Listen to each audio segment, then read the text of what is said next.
All right, hello everybody. We are live. Welcome to Roll and Move Reviews, and this is our Halloween episode, so nobody panic. I know it looks a little funny, but we're all here enjoying Halloween and having a good time. So thanks for watching, and let me introduce our guests here. First of all, we have a good friend of the show. You've seen on him before here in Roll and Move. He and I are currently counting down our top 50 board games together. Please welcome our good friend Asdruval, the Retro Gamer. Thank you. How you doing today, Asdruval? I'm doing good. Didn't almost make it, but I'm here and ready to go. Fantastic. And also joining us today, making his first appearance on our show, you know him from the family Showdown, and he is the H in R versus H two-player Showdown on Board Game Blender. Please welcome new friend of the show, Hunter. Hello, everyone. Good to be here. Thank you very much for being here, guys. Like I said, it's Halloween, and I think Halloween is a big time for, and if you got any kind of geek hobby, I think Halloween's a big time for that, whether it's movies or, being able to cosplay in public, things like that. But for gaming, I mean, obviously horror games are a big part of the board game hobby. So let's start talking about any special games you guys have been playing past couple weeks on our Halloween. I'll go ahead and go first. Good. I just picked up Pandemic Reign of Cthulhu, and we've been playing that a lot. Kind of brings a fresh new light to the Pandemic. It's not quite pandemic-y, but it still has that Pandemic feel with just a Cthulhu theme on it. And my game group has really liked that game. In fact, I think that's going to be my game of the month for the best of the month on the Dice Tower. Very cool. Very cool. So how does that compare to the original Pandemic?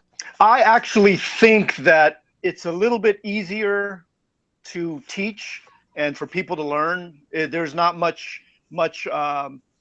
The movement is a little bit easier, a little bit streamlined, and just the overall objective is a little bit easier. Cool. To explain. Nice. Hunter, how about you? What have you been playing lately? Well, I just went up to, we have a local board game convention that don't seem to be popping up. Are they hearing? You hear me okay? Yeah, we see you. Okay, so we went to a board game convention last weekend. There's like a mini convention every month in Dallas that we go to, and we finally got around to playing Time Stories. We're a little late to the show on that one, but that was an amazing experience, and I immediately went to the local game store and bought the next scenario. It's really a cool concept in gaming. Oh, that's awesome. Yeah, that's what I haven't tried that out yet, but I definitely want to. How about you, Ezra? Have you played that yet?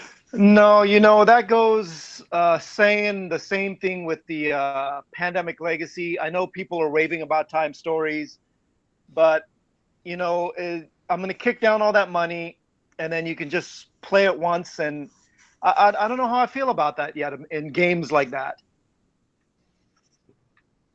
Yeah, I was kind of definitely.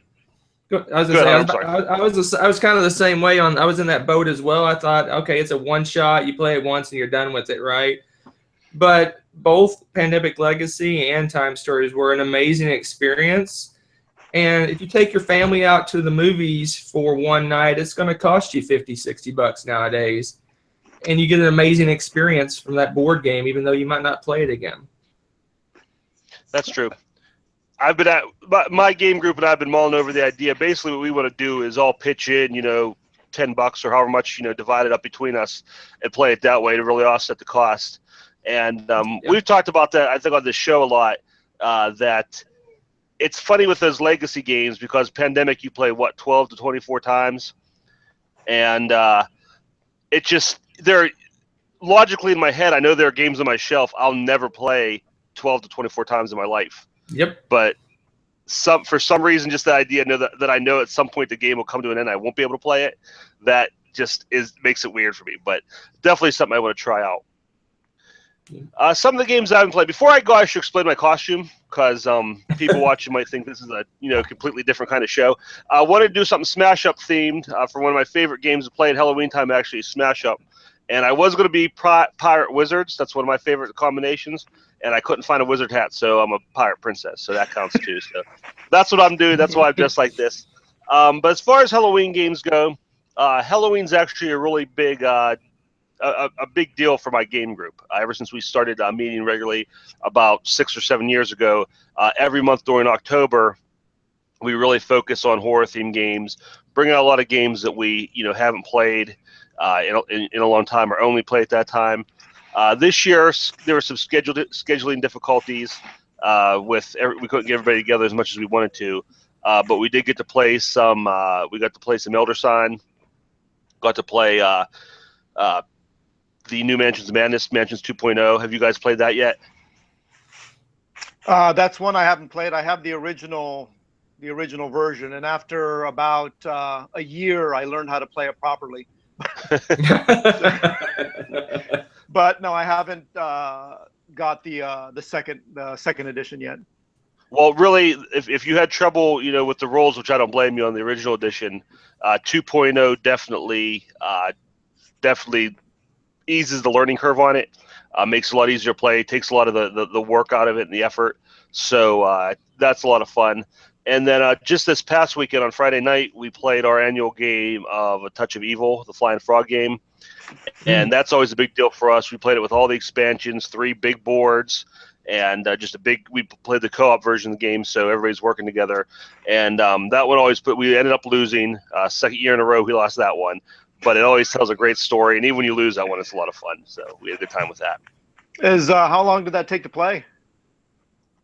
That probably took, I want to say, with going over, usually have to go over the rules again because, like I said, we only play it once a year.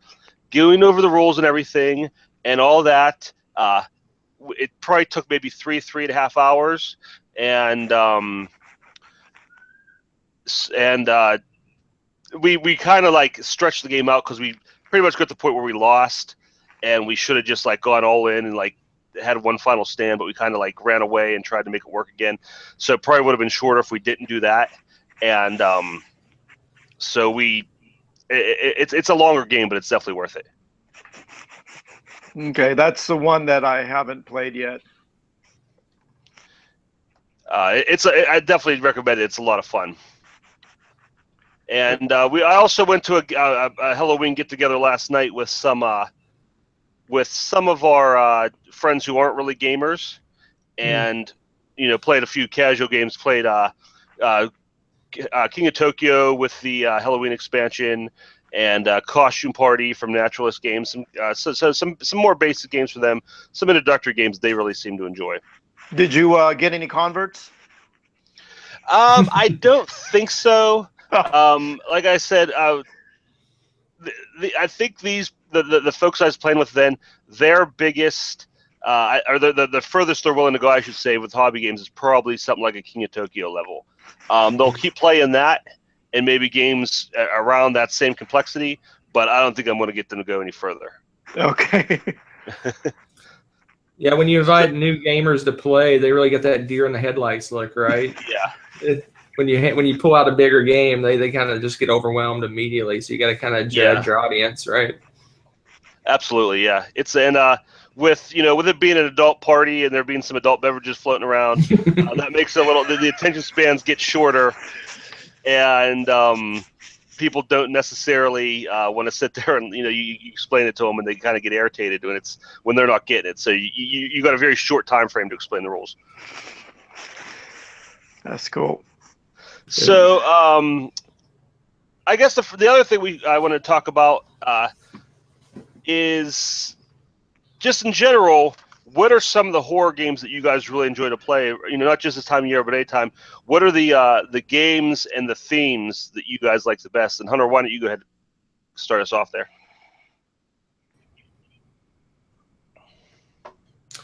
I'll go ahead. Yeah, the family favorite around my house is probably Mysterium. And it's not that horror theme, but you can kind of dim the lights and put on some spooky music and experience. And my family loves that game. That's probably by far our favorite kind of horror-ish theme game. Awesome. Asdruval, how about you?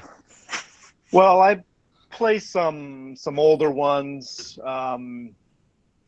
There was an original Nightmare on Elm Street board game by Victory Games, put out in the 80s, which is fairly interesting, fairly easy. That's one of my more favorite ones. That's probably, as many Freddy movies as there have been out, there's only been one board game of that. And I would think that there'd be a lot more, but there isn't. I also play another older game called Atmosphere, which came out in the early 80s, which was a VCR board game. One of the first ones. And they said that, VCRs with board games, it's going to change the way people look at board games. And I'm all thinking, no, I don't think it's just like now how apps are the future of board games. No, they're not.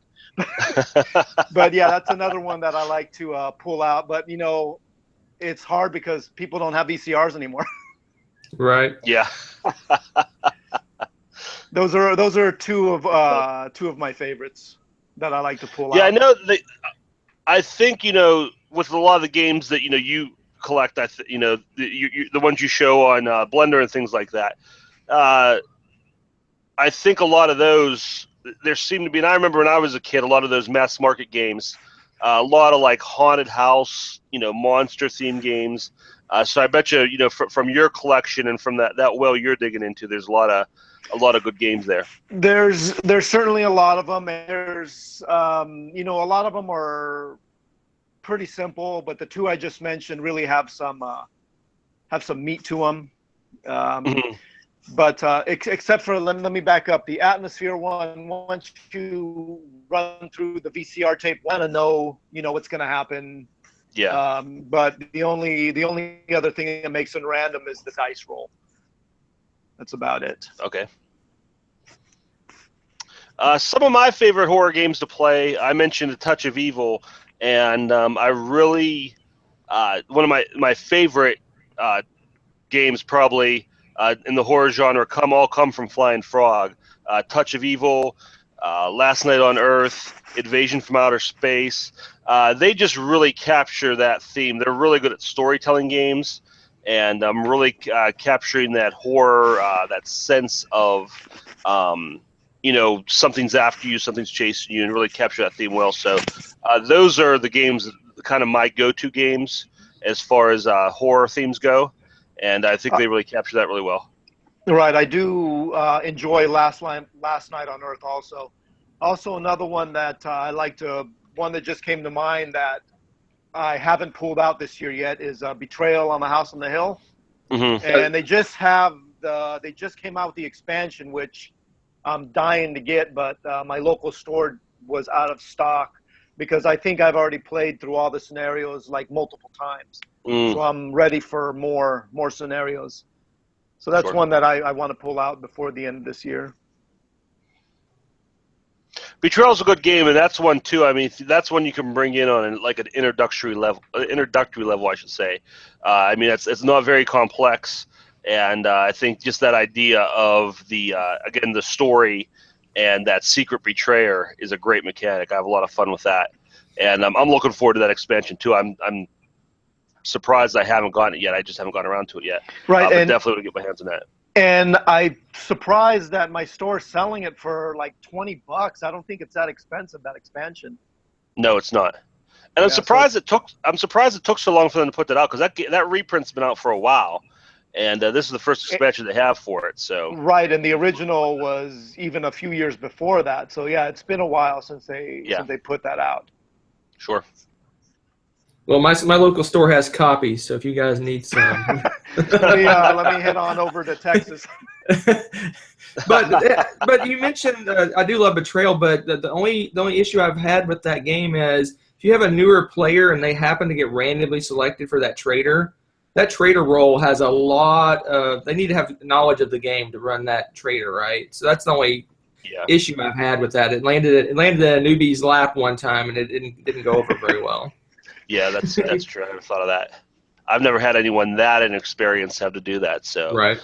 But I could see that being a problem. But my one other little issue with that game is I feel like it's almost separated in like everything. It's a lot of the scenarios. It almost seems like what you do before the haunt doesn't matter. like everything you build up kind of just goes away, and it's like, okay, this is a new game. So I've had some players, mention some frustration with that. But other than that, like I said, it's simple. And between Mansions of Madness and Betrayal at the House of the Hill, which are two very similar games, especially now because with the new app, the 2.0 version for Mansions, when you play that, it plays just like Betrayal, where you lay the house out, or the scenario out one room at a time, one location at a time. So the games are both very similar. And actually, when I did my review for Mansions, I kind of did a side by side of the two. And I definitely think Mansions is a better game, but Betrayal is a lot more accessible and a lot easier to get to the table, and you'll be able to play that with a lot more people. I do agree with you on that one. And again, what Hunter said about if a new player gets stuck with the being the trader, it could get a little difficult. But again, like you said, Kirk, I haven't run into that problem at all. Yeah. Well, let me ask you guys this. Besides just specific games, what are some of the board game horror scary themes that you like? What are the stories that you like to immerse yourself in, as far as different horror mystery kind of board game themes? Well, I think that a good one is the trader aspect. Somebody halfway through the game trying to kill everybody else. I think that's a really good mechanic in a game, because otherwise I feel that if you're playing with just like a ghost player or an AI player that's just trying to capture you, that doesn't have a brain, I don't feel that that's pretty fun or immerse yourself in the theme. It's got to be a real live person that actually is trying to kill you or do you some kind of harm. How about you, Hunter? What kind of horror themes do you like? Well, I particularly like the ones that have a little bit of a story behind them. I don't want a game see Dead of Winter. Everyone says that's a great horror game. That seems like a bunch of mechanics to me. I mean, you go here, you do this, you go here and do this. I like the storytelling, like Betrayal, like Mansions of Madness. That something has a story behind it that you can kind of dig into, and not just rolling dice and moving around. Sure. Personally, I'm still a big fan of zombie games. Good zombie games. I know a lot of people are just tuckered out on the entire theme of zombies. They think that's run its course. I still enjoy them. I still like zombie games. I still have fun with them. I mentioned last night Zombicide. A lot of good zombie games out there. I think it's just a good horror theme, because that idea of just that inevitability of those things coming at you really foster competition and really trying to overcome that. And I think as far as horror goes, I don't think anybody does it better than Fantasy Flight with their Lovecraft Cthulhu games. That whole line, that whole series, I think they just really do a really good job of capturing what the mythos is, and the idea of not just trying to stay physically safe, but keep yourself from going insane when you're exposed to all these terrible things. I think they really do it best, and I love how that same theme, that same idea runs, whether it's a very complex game like Arkham Horror, or a much more simple dice game like Elder Sign, and all their games in between. That same idea runs through it. That the same feel of that world. I think they really do a great job with that. That's right, and we discussed this last week, but I can't wait to play the card game, the LCG Arkham Horror, coming out next month, soon, I hope. Yeah, I'm not a huge LCG fan, but I definitely want to give that one a try. I think I like the idea that you're going to be playing the characters, and that's what I'm probably, at least at launch, going to try and jump on board with. So we've been talking, guys, about all these different horror games, and the one question that I always think about and wonder, we play these board games, and they're supposed to be scary. They have monsters and all these terrifying elements to them, but they're meant to draw us in with that theme. But I just wonder, how well do they do it overall? If you watch a horror movie, you have the images ahead of you. If you read a horror novel, you have those. You have your imagination to run wild. When you play a board game, the lights are on. You're in somebody's kitchen. You're looking at dice and cardboard and plastic on a table. So I guess what I want to ask is, can board games really be scary? Is that a thing? Is it possible for a board game to really scare you? Has a board game ever scared you? And if they can, which games do it best, or at least which games come the closest? Well, go ahead. Hunter, go ahead. I'm sorry. No problem. Yeah, so I think really in any kind of game, it really depends on how much the players get into that game, right? If they're just kind of up here at the top, just kind of floating along and rolling dice and just going through the motions, that's one thing. But if they kind of immerse themselves in their character and role play it up and get into it, you can take it to another level. And when we play these kind of games, we dim the lights a little bit and we put on, kind of scary music and kind of make it, feel a little more intense than just, like you said, in the kitchen with the lights on and just whatever's going on. But with any role-playing game, I mean, even like, and tabletop, like, D&D kind of games, some people get into it and get into their characters and role-play it up and use their imaginations, and some people just go through the motions. So I think it really depends on who you're playing with and how well they're getting into what's going on. Sure. What are your thoughts, Asdruval? Well, I have a pretty particular instance that a board game actually scared the living daylights out of me. My mother bought a box of games from our local Goodwill or whatever. This is back in, I don't know, 1979 or 1980. And she didn't know what she was getting. And inside was the board game Ouija. Okay, so, I didn't know what it was. Kind of skimmed the rules. I'm, I don't know, 10 years old. Me and my brother, we start playing it. And I kid you not, the little thing started moving on its own. I think my brother peed his pants, so I know that he wasn't fooling around because he actually peed his pants, and I freaked out a lot. And the thing is that I don't know why they still sell this game. I mean, I think they market it toward girls now because I think it's called Ouija, the Mystical Oracle.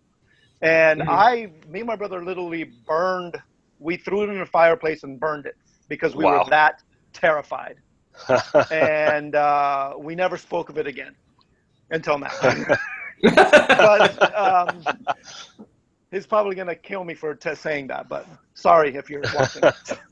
But nowadays, I think Hunter's right. It depends on how willing people are to immerse themselves in the theme, dim the lights. And a perfect example is that Last Night on Earth, it comes with a DVD that you can plop in, and, it's got the scary movie.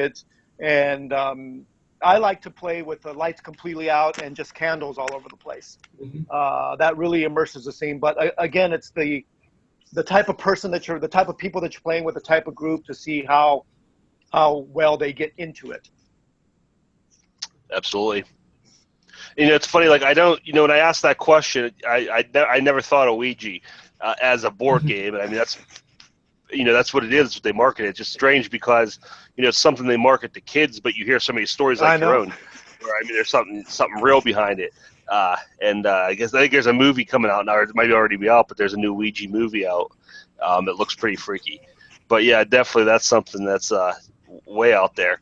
But I think as far as just like the hobby games, I don't know if they can be like terrifying, like, oh my gosh, this is like what's going to happen next, and being actually scared.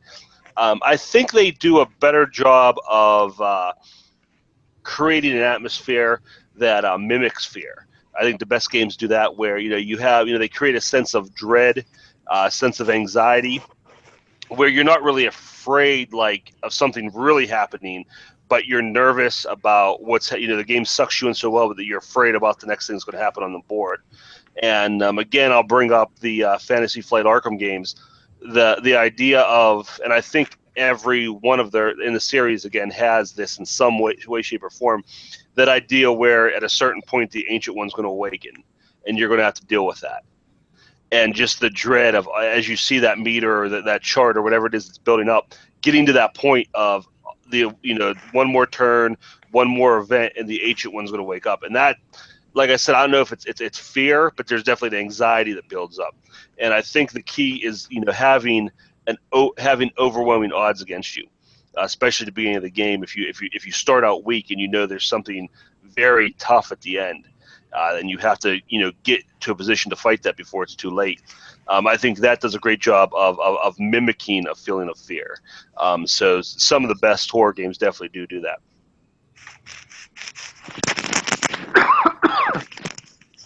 Yeah, now that you mentioned that exact thing happened in the Time Stories that we played last weekend. We were getting near the end of the game. I'm not going to spoil anything, but no one wanted to flip over the next card, right? They didn't want to know what the next thing was. He's like, oh my gosh, we just beat this thing. How can it get worse? There's 3 more cards to go, right?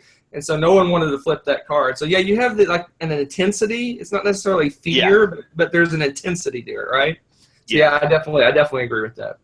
Yeah, and when you've got that feeling, the game has done its job. When you don't want to have the next thing happen that has to happen. Right.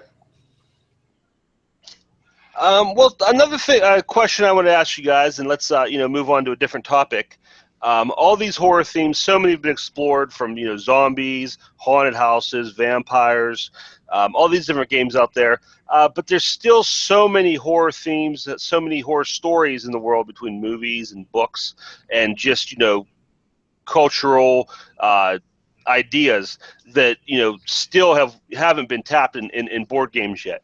So I want to ask, what are some board game or some horror themed ideas that you'd like to see make the transition into a board game? And Hunter, why don't you go ahead and start us off there? Yeah, the first thing that popped in my head is that kind of real life psychological thriller kind of thing that you kind of in your head, and it's someone's kind of going crazy. I mean, the whole Cthulhu thing kind of does that, but it doesn't really feel real life, right? Like a real life kind of experience. I think that would be intense, that your character is actually going insane, and it causes game effects to happen, further along the line, depending on how your insanity is going. I just think if it's real life is more intense than zombies or monsters or whatever. It's the real life thing that really draws me in. Cool. I'm going to go a little bit further on that. They should have made a board game about the Saw movies. You know how the Saw movies, I don't know if you guys ever seen them, but they have these, every movie has like these weird contraptions, right? Well, they can make some plastic contraptions that emit a low-level shock when you lose. Something like that. Something that would really. It'll be for adults. I think the legal department might have something to say about that, Asdruval. Yeah, it'll be for adults only. A little low-level shock, as these plastic pieces are like going around your neck or something. They'd probably sell 1 million copies of that thing. So you mean actually have something like the contraption is actually on you, and it mimics that? Yeah, sure. And then when it goes off, it's a little. Oh my god! I play that. That sounds like fun. And I'm surprised that they've never made a game based on a Stephen King novel, because he's got hundreds of books. I mean, no one's ever thought to, do something with him. Just a collaboration maybe. That's actually that leads right into my idea. That's because that's what I was thinking, and I actually did a video last Halloween about this kind of stuff, and talked about this a little bit. But the same way Fantasy Flight has taken basically all of H.P. Lovecraft's stories and created one game universe. I don't see why you couldn't do that with Stephen King, because throughout the years he's published more books. It's become common knowledge that this whole time all of his stories have been taking place in the shared universe. And so I'd love to see not just one game, and you could do one game. You could do the Stand, or you could do the Gunslinger or something like that, or whatever. But I'd love to see a game that just combines that universe. I mean, how cool would it be to fight Pennywise the Clown in the Overlook Hotel as the kids from Stand By Me? I mean, that would just be a fantastic game, and I want to play it. So I'd love to see someone latch on. And I know because he's still, alive and still publishing, getting the rights to all that would probably be, a real quagmire. So I'm guessing that might be why it hasn't happened yet. But at some point, I would just love someone to take all those ideas and mash them up into, just a giant series of games. That's a good idea. Like maybe a deck builder or something. His entire universe of characters in a deck builder. Yeah, I think that'd be great. All right, guys. Well, I want to, before we go, and I'm going to take my TR off here because it's getting a little hot under the light, so I hope you guys are okay with that. If it's all right with you, before we go, this is a new segment I came up for the show, and I didn't tell you guys anything about it because I kind of want to surprise with you. But I want to end the show with a little game, if that's okay. Oh. All right. Real quick. Basically, what it is a game called Rapid Fire. And this one's good. I'm going to ask you a series of questions. I got 7 questions here. They are all Halloween themed. And just as soon as I ask a question, shout out your answer. And my own, I'll use my own bias, subjective opinion to score points. And whoever scores the most points is going to be the rapid fire champion. So you guys ready to play? All right, I'm all in. Let's do this. All right, question number 1. What is the best trick or treat candy? Reese's Peanut Butter Cups. I didn't get yours, Asdruval. Snickers. Are we supposed to say them simultaneously? Just as soon as you can, just shout them out. If someone says yours, you have to take the next one. So this is a race. Okay, got it. Okay. Yeah, I didn't understand the rules. One, okay? I got, again, my own personal opinion. I'm going Reese's. Hunter gets the point on that one. Woo! Aw, Yes. Come on. Okay. Question number 2. Scariest horror movie, monster, or villain? The girl in Amityville Horror. No, the Exorcist. The girl in The Exorcist. All right. I'm gonna go with the twins in The Shining. Objectively, Hunter, you're probably right, but nothing's ever terrified me more than the twins from The Shining, so Asdruval gets the point on that one. Yeah. Okay, this one's good. What is the best Halloween costume you ever wore as a kid? Oh, wow. Oh, geez. I'm gonna say one year I was Black Panther when no one knew who Black Panther was. Nice. Voltron. Oh, Voltron. Well, since I got my Voltron pop up on the shelf, Hunter's going to get the point on that one. Wow, Voltron. Okay. And you have to tell me later how you did that. That's a complex costume. It was a generic, big box store, okay.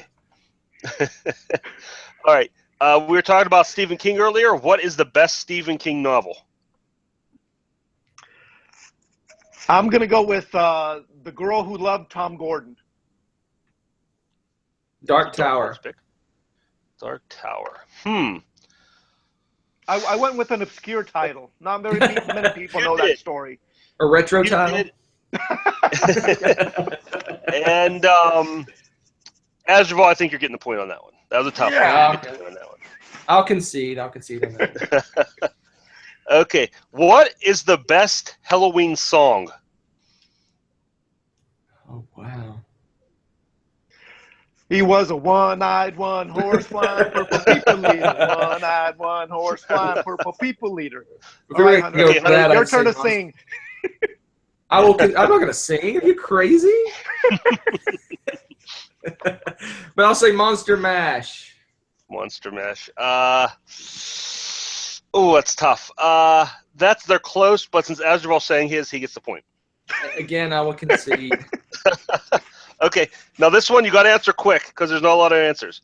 What is the best single Halloween color? Black. Black. Asdruval gets a point on that one. All right. My wife's favorite color is orange, so I was obligated. There's only two, and Asdruval picked the right one. All right, final question. Which deceased celebrity would you most like to see reanimated as a zombie? Wow. Deceased celebrity. I don't know if it's. I guess it counts as celebrity. Albert Einstein zombie would be very scary. I'm gonna go with Spock zombie. Oh, he has no emotions, All right, this one's gonna go a little long. Give me a couple sentences as to why you. Hunter, go first. Why did you pick Albert Einstein? I need an argument here. Maybe if Albert Einstein was so smart as a zombie, he'd probably be still pretty smart, so I could have dinner with him, right? All right. Maybe a semi-smart zombie. All right. Why'd you pick Spock? I picked Spock because obviously he's a Vulcan. He doesn't have any emotions, just like a zombie. Because zombies, all they do is. So that's why he's the one that popped into my head first. Okay, Wouldn't be. There you go. All right, I'm gonna give that one to Hunter. Yes. And that was our last question. So our winner, it was close, 4 points to 3, is Asdruval. Asdruval is the roll and move rapid fire champion. You have to come back on soon to defend that title. All right. Hopefully you guys had fun with that and had fun with the whole show. Unless was there anything else you guys want to talk about? I was going to wrap things up unless you guys had anything else you want to talk about or cover. One last thing. If you haven't done so already, go to restorationgames.com. Vote for your favorite retro game to be reprinted. CEO of the company, Justin Jacobson, and Rob Davio have started this company. They're bringing mass market games of the past back to light, giving them a redo, a makeover. Just like I said, go to their webpage, sign up, follow them on Facebook, follow them on Twitter, sign up for their newsletter to get all the up-and-coming exciting news on the company. Awesome. There's a link in the description of this video, so when we're done here, go check that out, and I'm really looking forward to see what they come out with. All right, Hunter, I know Asdruval and I have just started counting down our top 50 games of all time, and I know you just recently finished up your top 100. Yep. Is there anything else going on the channel that you would like to promote or talk about? Well, Rebecca's top 100 is going to be coming out in a couple of months, and there's already people clamoring to find that because hers is going to be a lot more diverse than mine. She's going to have family games, and she may even sneak some kids games in there, and it's going to be a more broad scope. Mine's more kind of the heavier strategy games are what I usually tend to like. So I think that's going to give people a nice contrast to my list. And if we're plugging something, I want to plug the Jack Vassal Memorial Foundation over on Board Game Geek. They've got tons of things for sale. It's a big auction, and that is a great, great cause. And I'm supporting that. And then I hope that you at least go check it out and see what's there. Absolutely. Thank you for mentioning that. That is a great cause. Thank you. All right, guys. Well, we'll wrap things up here. And again, thank you so much to my guests, Asdruval the Retro Gamer. One more thing.